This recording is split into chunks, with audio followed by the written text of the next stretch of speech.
Hello viewers, welcome to my channel. In this video I will show you how to boot from USB on Dell XPS 13 laptop.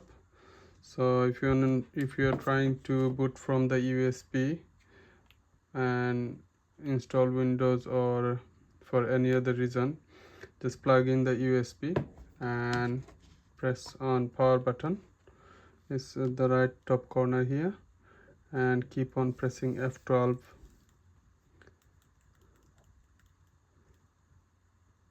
This will take you to this menu.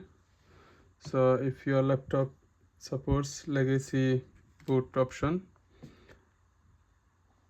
you can just select, use the top arrow key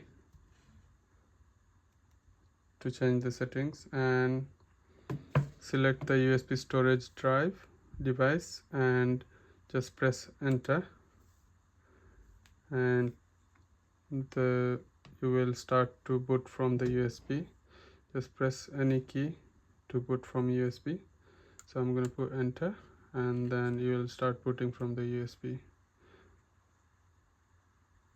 I hope you find this video helpful. Please subscribe to my channel and hit the like button. Thank you.